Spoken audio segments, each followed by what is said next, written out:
What's up, guys? This is Bunny Muffins. I got a new video today. We're going to be going over Knights Imperial. I feel like 6 Knights is one of the strongest compositions right now because it's probably the most flexible in the game. You could pretty much combine it with anything. Imperials are the strongest in the late game, but you can combine it with shapeshifters and dragons. You could combine it with 3 sorcerers, 3 elementals. There's so many different directions you could go. You could even do 3 assassins, but I'm going to be going over how to do the one with Imperials. Most important items are Knight's Vow. You want as many of those as you can, preferably 2 of them, and the reason behind that is that champions such as Garen, Mordekaiser, you don't really want to be running those because they're pretty weak. So eventually, the more Knight's Vows you have, the less 1-cost units you have to run in the late game. And the 6 Knight buff it blocks 65 damage from all sources. So you definitely want to have that. It makes your team pretty much invulnerable, and pretty much all their non-carry units are completely useless against you. So ideally, you want to pick up all the knights as you can in the early game. So having Garen, Mordekaiser, Darius, Poppy, those are the ones that you typically see in the start. And off the first carousel, I got the spatula. Most people aren't going for spatula right now. They're going for sword and sparring gloves, because they want to go the assassin build with a Kali, and you really need those. Other items people are rushing for Ionic sparks to play brawlers, and that requires Negatron and ability power. So spatulas are pretty free right now. So I pretty much always get it off my carousels. Let me know if you guys are able to get it when you guys try this out. But luckily here, we're able to get level 2 Nidalee, level 2 Garen. I opt not to play the Mordekaiser in the very first round because I had the Knight's Vow, so I didn't actually need to plan for the 2 Knight buff. I could simply put the Knight's Vow on Ahri instead and put in the Wild buff.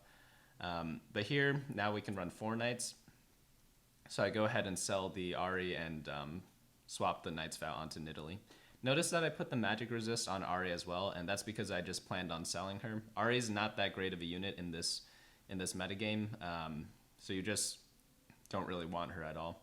And here, even though I completed level 2 Kassadin, it's not really part of my game plan now that I have 4 Knights already. So I just go ahead and sell that because I want to go something stronger. Because sorcerers, while they are good, I have a lot of melee, so I don't need the tankiness from Kassadin, and that's why I sold him there for interest instead. So I pick up the Lysandra just in case I get the elemental later in the game, but I might sell all of these if I'm able to make more income, because everything apart from Darius here is not really necessary for most of the game, which is another great thing about this knight composition. You can afford to build up a huge economy just because you don't have to collect anything else in the early game. Unfortunately here we don't have enough gold. We don't have enough gold to to get to 20 interest, so we just go ahead and skip that there and buy everything on the carousel, or on the queue. So we have a Negatron here. One interesting item to go is to go for the ability power for Ionic Spark, but someone else beat us to that. So I just go ahead and steal the item that the other person wanted, which was the health item, just because none of these items really work for me. So here I could start building blademasters, and blademasters is a great transition to get into Imperials because you use Draven. So that's why you want to pick up Aatrox as soon as possible. He also helps you Snowball in the early game, because he's just really good in the early to mid game, because he is able to get his ultimate a lot off before he dies, whereas in the late game he gets killed almost instantly, and he doesn't really shine anymore. Other good champions that help you in the early and mid game is Varus. He's able to carry pretty much everything from the back line. He's just not as good as Aatrox, but he is easier to get. You could also combine Varus with Kindred, which is really strong for the Ranger buff, and Kindred also provides the Phantom buff later in the game. So Kindred's a very popular character as well to sub in before you hit your final composition. I think I sold off the Nidalee a little early because Camille is very bad right now, and I don't actually have 3 Blademasters out, so I definitely should not have put Camille in yet. But putting in Aatrox was fine. When you go Knights, very strong early game because there's a flat damage reduction, and that's why I'm able to win streak almost every game by going Knights, because all level 1 units are pretty much fully negated by Knights. So I just throw the Gnar in there because I'm potentially going to go shapeshifters. And if I do need to get to 40 gold for interest, I could just sell Camille, because Camille, probably one of the worst champions in the game. It's useful for Hex Tech, but that's about it. Fiora's better. Any other Blademaster's better if I need Blademasters. So we get a sword there, which is great because it's highly contested, but the only item we can actually make from sword is Guardian Angel. Lucky for us, that's exactly what dropped in this. I'm actually making a mistake here. I should not have sold Gangplank. You want to keep Gangplank because he's a Blademaster. But we're able to complete that Guardian Angel and Aatrox, and that just ups our mid game incredibly. I level up to level 6 here. I don't typically do this, but I opt to do it now because I have a win streak going on, so I want to do my best to protect that. So here we find the Phantom buff, but I don't have enough room for it yet. I probably should have stopped rolling at around 30 gold here. I definitely rolled way too much this round because you don't really need the Gnars at this point in the game because he's really hard to get to level 2. So I should have just had my economy up at 30 and keep saving up money, because I'm pretty sure I win every single matchup just based on having 4 knights and 3 Blademasters. Another thing I should have done is sold Camille, because Camille just really doesn't do anything at this point in the game. I should look for a different Blademaster. Again, I should be selling Camille and putting in Gangplank instead, but I just wasn't thinking properly at this point. And again, we rolled down a lot for no reason. I should have been saving up since I beat pretty much everyone at this point in the game. So always scout around when you have a chance. You want to see what other players are going. For example, if there are a lot of Imperial players, you want to make sure you are prepared to roll down for Draven before them. And if there aren't and if there are too many of them, let's say 3 other people are going for Draven, maybe you want to switch into something else, such as shapeshifters or elementals, and go for that instead. Definitely rolled down way too much this game. I should be at 50 gold right now, and notice how the only improvement I made to my team was putting in level 2 Fiora over Gangplank, but that isn't even that big of an improvement. I did find the Sejuani to replace some of my lower level knights, but not the biggest difference in the game, since they're just not that big of upgrades. So I could have had the same exact result as I did in the first 3 rounds, because I do end up losing this one, but I could have had 50 gold instead of 27. So I have the health and the Negatron. The items I want here is ability power for Morellonomicon. Dragon Claw is a different option as well. Unfortunately, no Dragon Claws here. Another thing you could do is going for Spatula to get your second Knight's Vow. But that one's taken off the table as well. So the best thing I can get here is the health. But unfortunately, he beats me to that, so I take the bow to build a Draven item eventually. Because the health and the magic resist is most likely going into a Zephyr, because apart from Morellonomicon, nothing really big is actually created. So I just go ahead and build the Zephyr there, because the next item that I want to get is with bow. Just to build up my Draven. And I put the Zephyr on Fiora because I'm most likely going to sell her. It's either her or Camille, but I definitely really need to get rid of this Camille because she is not doing anything at all. She's just instantly dying and maybe even messing up my team's targeting because of her ability. So here we hit the Cannon, so we have the potential to go into Elementals. I doubt we're going to do it because we already have the Aatrox at level 2, but what you can do is at level 7 you could run 4 knights and 3 elementals with a demon, since you have the Knight's Vow. So you have 3 knights, Aatrox with Knight's Vow, and then 3 elementals, and that's really strong at level 7. It gives you a lot of tank line, and elementals are just really strong in the mid game because all their abilities are AoE and they aren't quite negated yet, and they're able to finish everything off. I sell Lysandra here because Kennon's much more difficult to find, and Lysandra can be replaced by Anivia, worst case scenario. So if I do want elementals to still be on the table, I still have that option here. So here we got the Tear and the bow, so that's good because we could build RFC for Draven. It's just a matter of finding him now. I do replace for the 6 knights, and I think here I want to find a demon, Brand obviously being the best choice. So instead I opt to run two blademasters for some reason, but I'm pretty sure Brand's the better play instead of Fiora here. I really need damage, and I don't need another melee champion, so it definitely was a mistake. I should have sold Fiora and kept Brand and just threw him in there. Another thing you're looking for is Phantom, so Kindred or Karthus would work out really well as well. Able to get the victory here, and again, we want this rapid fire cannon for Draven, so I probably should just build it right away because it's not really going to get put into anything else. So luckily we hit the Brand again, so I wisen up and throw the items on him. Yeah, Zephyr, it's better on Brand because I know I'm going to sell him, even though Kale's a decent holder for it. And I just always scout around when you have Zephyr to see where the enemy carries are most likely to be located. Unfortunately, didn't hit it this time, but when you do it, it's pretty much a guaranteed win. So you could have it set up for like 2 out of 8 or 3 out of 8 times. Sorry, 2 out of 7 or 3 out of 7 times you'll get a victory because you just have a really good Zephyr based on scouting. Scouting is probably one of the most important techniques in the game. I'm not really too sure why I still have this Camille. I think I wasn't as familiar with this composition when I played this game because this was maybe 1 or 2 days old of a replay. I definitely played this a lot differently now. I would not hold this Camille or Vi because Hextech's just really not in the cards unless I have shapeshifters, 3 shapeshifters, and including Jace. And then if I do have a slot, I would add in Hextech or Phantom at that point.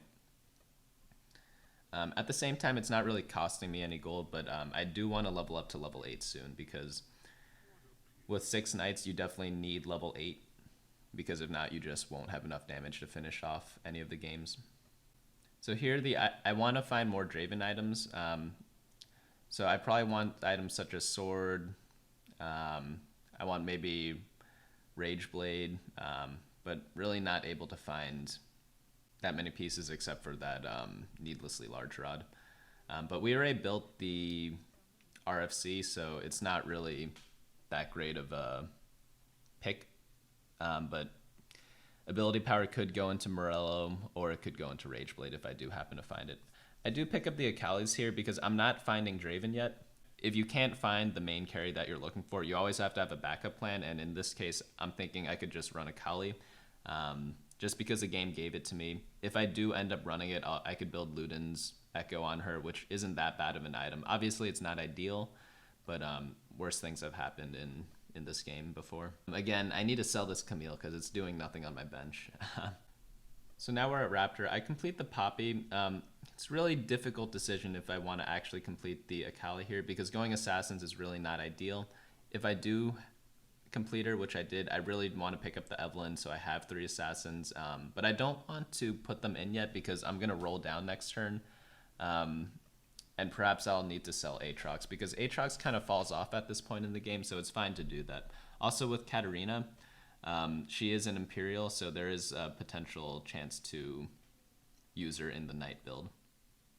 So since I found the Swain so early, completely need to scrap this Akali plan, which is a little unfortunate since I did spend a lot of gold on her, but I have a Guardian Angel, and Swain with Guardian Angel is pretty much unstoppable. Just need to put in the 4 Imperial and then throw all my items on Swain and Draven. Knight's Vow generally better on Katarina, but since I don't really have any items on Swain, it's fine to just throw it on him. I probably want to use the Zephyr, which I forgot to this turn, and being slow is going to cost me, I was at 67, so it costed me 19 life. Maybe it could have been a 15 or 10 health loss, but that's why you always want to do your rolls as fast as possible in order to have the best team composition out as you can. So here I need to roll down because I have like 80 gold. I'm really looking for only Imperials. And here I should actually stop rolling. But I do manage to hit the Draven. But once you have Swain too, since I had Nico's help, you don't really need to roll down any further. Mainly just because Swain 2 can literally carry games single-handedly. So you don't really need to use him at this, or roll for Draven at this point in the game. We'll take a look at the damage charts and see Draven did 933 damage. So he really wasn't necessary. So I wasted another 10, 20 gold right there when I rolled down for level 2 Draven, when I had the Nico's help already with 2 Swains. Swain 2 with Guardian Angel. Ideally, you want Morella Namicon on him, but he pretty much single-handedly can win the game at this point. Not too much else you need to do other than level up to level 9 and look for Katarina and make sure that your Zephyrs are not messing with your game plan. Another thing I could have done is, you saw that I put Luden's Echo on Katarina. I actually should have put that item on someone else, such as Poppy or Sejuani. And the reason why is because the only way I lose is if Swain gets hex-teched and his items fall off. So I really should have paid attention to that and put my items on someone else, even if no one's running Hextech at this point in time, because someone could just switch to it and I'd just be completely out of luck because of that. So here I should have taken Hat, but Gunblade's not too bad. It's kind of the same thing. It makes Swain live for a dangerously long time. But obviously Hat's, well, it does a lot of damage, and that's what Swain's lacking, since he already has the tankiness from the Guardian Angel. And he pretty much already heals to full health anyways. But yeah, every round you need a scout for Zephyr placements. I miss it there, but I think based on the average result, it's fine, since it really worked well against all the other players. As you can see here, Guardian Angel on Swain didn't even trigger, but he lives with 1 health anyways. So even if he died, he'd heal to full and do a big burst of damage anyway. So there's not really too much you need to add there in terms of seeing how strong Guardian Angel is on him. It's better than 3 damage items, for example. I'd rather just have a Guardian Angel over 3 damage items. Yeah, so here he's able to see what I mean. Look at that. He's just able to heal to full health and really not have any trouble beating 2 champions with a lot of magic resistance. One thing I want to add at the next level is, I think the best buff is Phantom buff, just because it could win games single-handedly if it hits their carry and you're able to kill it really quickly with the AoE ability. But worst case scenario, I'll end up adding a demon buff in order to have my Swain get mana faster, so he ultimates faster. Other things I'm looking for is completing Kale, completing Sejuani, and completing Katarina. You'll notice that even though I have 3 level 1s and only 1 item on Draven, none of this really matters because Swain 2 is just that strong. And so if you do get Nico's help, you do want to save up and utilize that on powerful legendaries such as Yasuo and Swain. So you could say there's a lot of luck involved in hitting level 2 Swain, but because I had Nico's help, and because I can also use Yasuo, because I could just play Yasuo with 3 blademasters and have pretty much the same result, there are a lot of outs that you have with this composition. Not only do you not have to go a Draven comp, but if you do go a Draven comp, you have 2 different legendaries that you could go for as your win conditions, one of them being Swain, one of them being Yasuo. And they pretty much just need any items on them to be successful. You don't really need that specific of items except for Guardian Angel and Swain. Yasuo can use almost any item in the game, though he prefers health items because of the way his shield works, and he prefers on-hit items because his abilities proc on-hit abilities. Again, you always want to scout, so here I'm able to Cyclone his Jinx, and that's a huge, huge advantage because taking her out of the fight means that he doesn't do any damage for the first couple seconds of the game, and since Jinx really needs to snowball in a fight, she just wasn't able to get anything done this game. So now we're on the last person. I have the Karthus, which I lock, but at this point in the game it doesn't really matter since Swain 2 can pretty much single-handedly win games, as I mentioned before, and I don't really need to do that much else. I do Cyclone as Gnar because, again, I don't really need that Katarina, but the couple mistakes I made this game was rolling too early after Krugs because I already had all my upgrades, and I didn't really need to make my team that much stronger. Other mistakes were continuing to roll after that. And also after I hit Swain 2 with the Nico, I should have stopped rolling for Draven, because Draven was pretty inconsequential this game despite the team being built around him. But yeah, I hope you guys enjoyed that. Please try to build knights. I guarantee it's one of the easiest things ever, because you just need at least one Knight's Vow. And then you could pivot into almost any composition into the game, so you're not stuck getting 8th place because you don't hit a Kali when you go Assassins. You could pair Knights with pretty much anything, like I said in the beginning of the video. You could do Assassins, you could do Elementals, you could do Imperial, you could do Blademasters, you could do Shapeshifters, you could do Sorcerers. Pretty much any other 3 item or 3 to 4 class in the game you could build with 6 Knights. But yeah. Hope you guys enjoyed that, and good luck on your climb. Feel free to like and subscribe at the bottom. Hey guys, thanks so much for watching. Don't forget to share and subscribe, and of course smash that like button. Each like is an LP I gain before the next video.